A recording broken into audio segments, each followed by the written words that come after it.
Hoo-yah, Navy Recruiting Command. Welcome back to episode 7 of Uncharted Waters with the one, the only, Admiral James Waters. Today's a phenomenal day in Navy recruiting. Wouldn't you say so, sir? I would absolutely say so. Hoo-yah. It is a great Navy day. And here we are on the 31st of May as we record this, and we made mission yesterday. Hoo-yah. So, Navy Recruiting Command, on glide slope, making mission. Bravo Zulu. Day. Bravo Zulu, Navy recruiting. Today we're in a unique location. Today we have some special guests. Today we're joined by the innovative, intriguing, trailblazing, groundbreaking Navy eSports team. We have 2 members of the team with us today. We have NCC Armstrong and HM2 Newton. Today we're going to allow them to introduce themselves. Chief, kick it off. Absolutely. Well, I appreciate it, Chief. Admiral, welcome to the eSports facility. My name is Chief Armstrong. I've been in the Navy for 14 years. I just got to the team here in January, and I could say nothing better than combining my passion for the Navy, combining my passion for gaming, and to joining the Navy eSports team. Got it. It's fantastic. Fantastic. Hoo-yah. HM2? Hello, everyone. I'm HM2 Newton. I've been on the team for about 2 months. Been in the Navy for about 5 years. I just came from Okinawa, Japan, overseas, and I'm now here in Memphis, Tennessee, on the esports team. Grateful to be here. Yeah, glad to have you. I think it's important, though, that you each tell us and tell Recruiting Nation what your special game is. What's your focus area? Yeah, so for me personally, I play first-person shooter games. So I mostly play Call of Duty. I also play Counter-Strike. I play Valorant. Play Apex Legends. I also play League of Legends. So I kind of play a lot of games here on the team. Yeah. There's a reason he was picked. I like that. Chief, what about you? And I play Rocket League. I play League of Legends. I play Street Fighter. Yeah, that's great. That's great. So there are so many generations that are in the United States Navy. Can you tell us what is esports for the individuals that might not know what esports is? Absolutely. So esports is the future, right? It's up and coming. We all have, or at least I have, a daughter. You know, she's already gaming. She's a year and a half old. You know, everywhere you go, you see esports everywhere. High schools have esports now. Colleges are given scholarships for esports programs, right? And it's not just casual gaming. It's competitive. It's a sport now. And that's where we're going in the future. So as far as what we do here is we are a competitive esports team. We are the Navy's #1 picks from tryouts. And we can get into tryouts later if you're interested in learning how to join. But for our day-to-day I don't think I'm going to make the cut. I don't know, sir. I mean, I know a guy, but I still don't think I'm going to make the cut. We can try out today, sir. No problem. What game do you want to see? No. So I know we have tons of sailors beating down your doors. How does someone become a part of the Navy esports team? Yeah, so to get onto the Navy esports team, we push out a nav admin every year annually. You can review that. Basically, it is a trial process. You'll submit an application. We will come through and we'll look for the top ranking people in their respective games. We'll choose the top 100 players in that, and then we will do a 3 to 4 day tournament. Last year's games were we had League of Legends, we had Rocket League, we had Call of Duty, we had Counter-Strike and Valorant. So it might change this year. It just depends on what's popular during that year's tryout. And then you'll do a tournament. The best top placing players will be the top 30 doing an interview afterwards. And then after that interview, we'll comb through and we'll select the most fit individuals for that. So that's what I was going to follow up and ask. Is that the criteria to be on the esports team? I just kind of want to do a deep dive, just so the field kind of knows when they meet potential recruits, applicants out there, they can kind of have this conversation on how they could potentially join the team. Sure, absolutely. So I can take that one. So just a little hint for everyone out there. You don't have to be great at all 5 games, right? So the nav admin comes out with the games that we're playing. The goal is to stand out in the game that you perform the best in, and to be able to approach different types of games and build that teamwork, right? By utilizing members of that team who that is their main game. Their job is to help bring the team up to speed, right? So that is what we're looking for. When it comes to the interview process, right? We're looking at those that are outspoken because we do a lot of travel, right? We travel around to Fleet Weeks, we travel around to Armed Forces events, we travel around to fan expos, and our job is not only to play video games, but to talk to everyone. Right? Everybody's a recruiter. Right? Yeah. So when you can already have that icebreaker of someone coming up to you and asking, Navy eSports, they have a team? Absolutely. I'm not even breaking the ice. They're breaking the ice for me.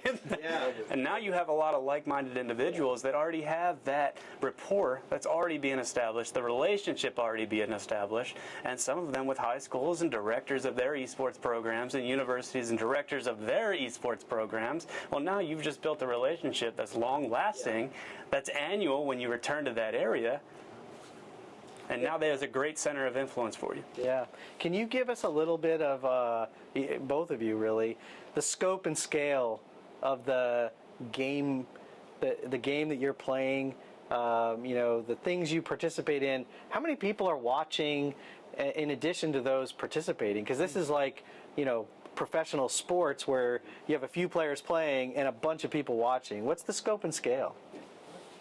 Yes, sir. So I'll just give you one example. Code Bowl is an annual tournament that we do. This year, it's going to be the end of August. It is going to be with multiple armed services, including foreign countries. So we have Canada and the British Army coming to the States just to compete in this tournament. Last year, I believe it had roughly 3 million viewers throughout the concurrence of the tournament, and it's just a lot of attention for. Yeah, is the demographic of that 3 million tend to be younger people, the kind of folks that we're Recruiting Nation is talking with, or is it just this giant wide spectrum? So it's our target audience, roughly about 17 to 25. Yeah, that's amazing. Right. And when you're playing inside the game, obviously when they see you in person, Navy eSports, but when you're inside the game, you're tagged as Navy, correct? That is correct, sir. Yeah, so anybody watching anywhere is seeing the Navy in that game. That is correct, It's all sir. part of the brand. And we do live streams on twitch.tv/America's Navy. So there's a lot of the viewers that try to match us in the games that we're playing at that given time.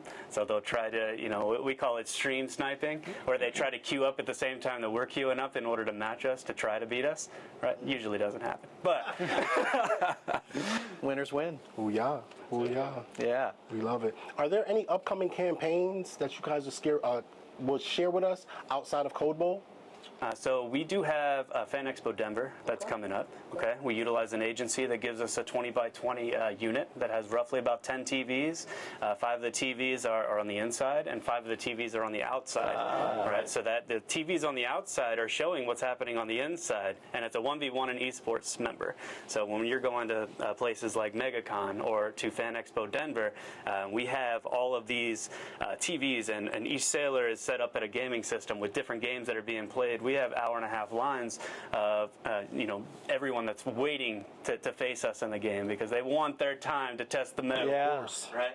And we also have the local end tag that's set up right outside of our booth, right? So once we build that rapport, build that relationship, and talk to them as we game, it's not just about competing, it's about building that camaraderie with the community. Yeah. We are able to send them over and introduce them, show them how they can, understand what military is, what the Navy is like, and how they can get themselves involved with not only the Navy, but maybe in the future the Navy esports team. Yeah, it's amazing. Yeah. Do you find that people come to a realization after interacting with you for a little while, wait a minute, this is an actual sailor, right? I mean, because you're dressed in a way that makes you fit in well with the gaming community, right, with the Navy branding, but not in a uniform, right, which could be off-putting in some scenarios, right? But what's it like as people sort of like, wait a minute, this person's an actual military service member, this is a sailor?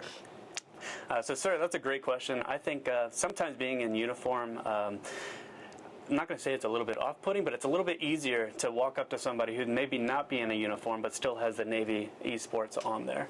So showing that there's only 6 of us in the entire fleet is phenomenal, right? We're a very small knit community at this time, and everybody wants to understand what it is, what we are about. And then when you talk to them, they realize that you are just a human being, just like they are, right? Yeah. There's no different other than the uniforms that we put on, and the training and the skills that were implemented, and they learn about all these different techniques and all these different, information and schooling that we go through. We're not just gamers; we're sailors, Yeah. right? But we're not just sailors. We're just like you as a human being. Yeah, and I think it's really great that we, take applications from the fleet to come in. You know, I was talking with you before we started, Chief. You're a career recruiter. That right? is correct, sir. But you're here because you were selected through the application process. There is no gotta have an NCC and gotta have a HM1. We gotta have good sailors that can really play the game and can interact with the general public to help recruiting, right? Absolutely. That's correct, sir. Yeah, it's amazing. Our job is to win.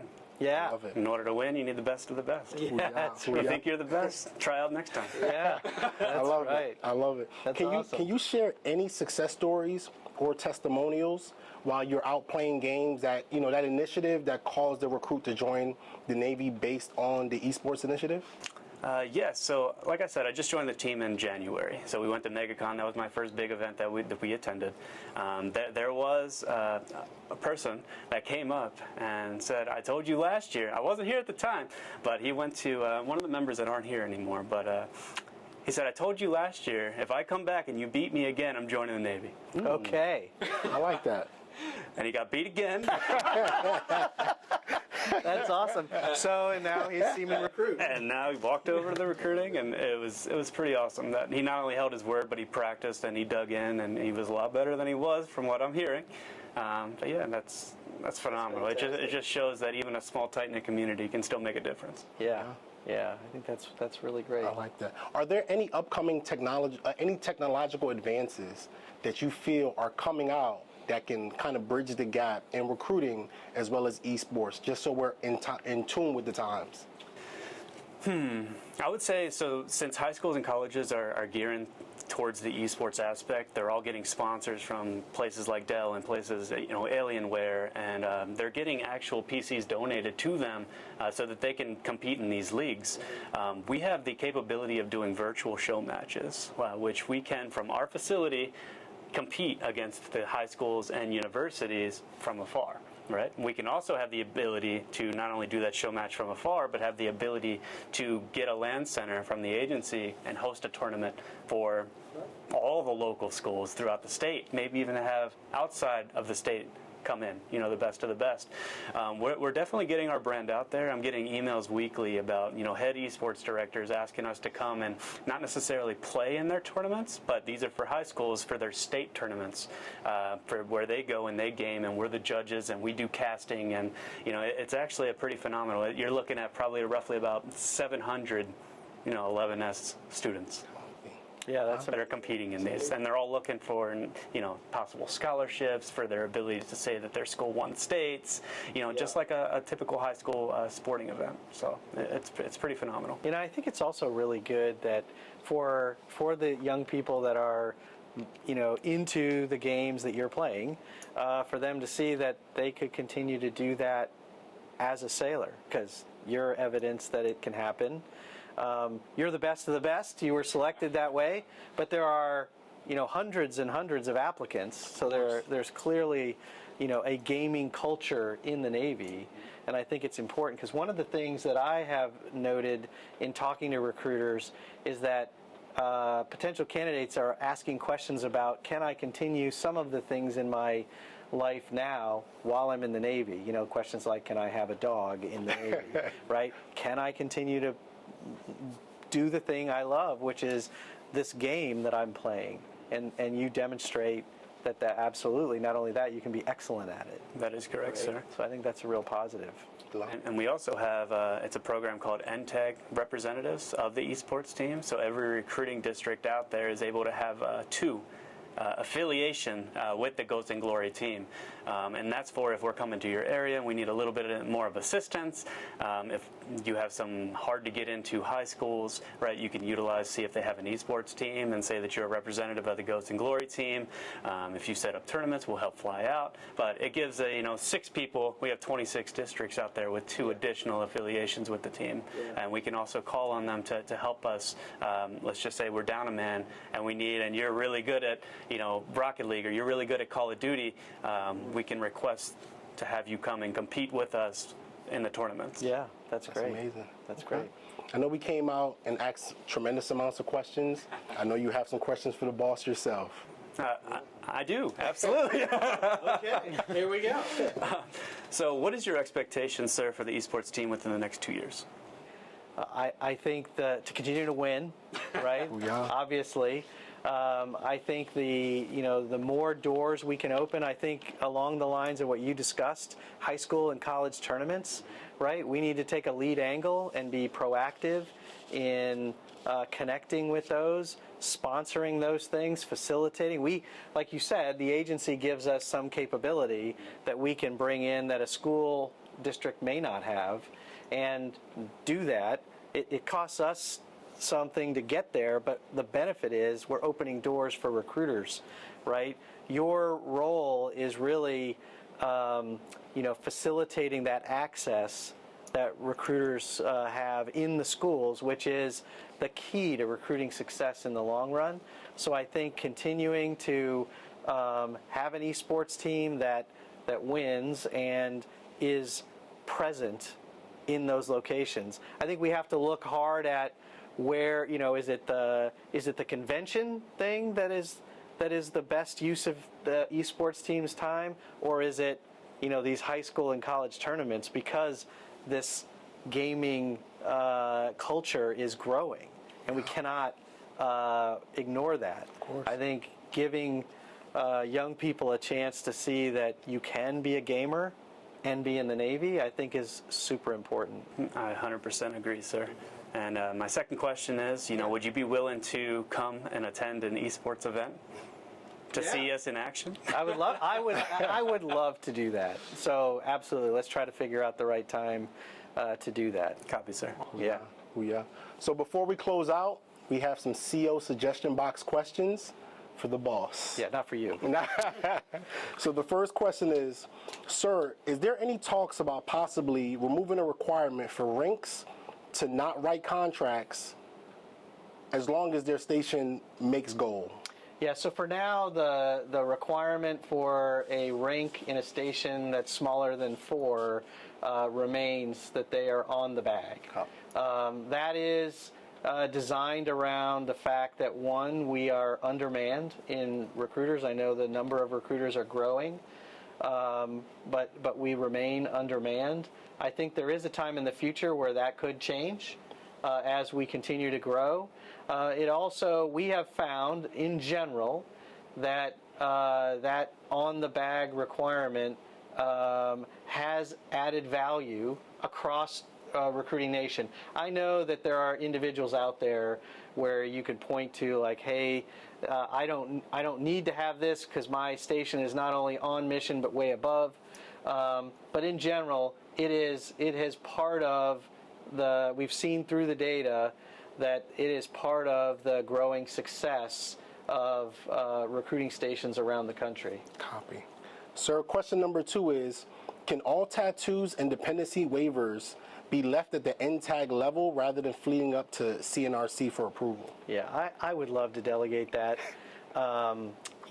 As many on this will know, I'm not afraid to delegate where I can for speed. Unfortunately, both of those items are specifically delegated to me with an additional line in the by my boss's boss that says, and no lower in the chain of command. So I'm just not authorized to do it. Certainly willing to have that conversation with C&P in the future. But I will also say that we've had a pretty good track record of no more than about an hour or so to turn those things around. So we're trying to keep that as efficient as we can within the constraints that I'm living under. Oh, yeah, sir. Last question, sir. This one's a little tough. Would it be possible to allow personnel who are positive for marijuana variants and fentanyl to retest? Yeah, boy, you gave me 3 in a row that are going to have to be no. My apologies. Unfortunately, I know from that question, there's this idea that fentanyl is sometimes laced into legal, in many areas, THC variants. Unfortunately, we can't allow that illegal substance to be waived to come into the Navy. And really it goes back to personal accountability. individuals, while I know, oh, this thing got put in here and I didn't know about it, that can happen. But we all have responsibility for where we put ourselves at risk, and I just can't get past that. Hoo-yah. So next time before we close, we're gonna answer some suggestion box things that result in a yes. I promise. I'll take lead on that. All right. Closing remarks for us, sir.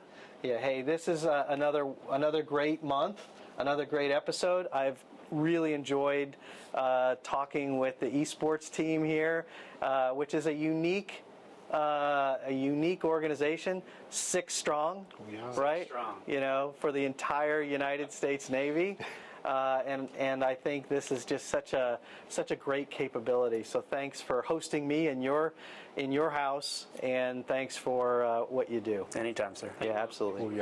Thanks. Navy Recruiting Nation, thank you for tuning in to episode 7 of Uncharted Waters with the one, only Admiral James Waters. Special shout out to the Navy eSports team for allowing us into their house. NCC Toteme, out.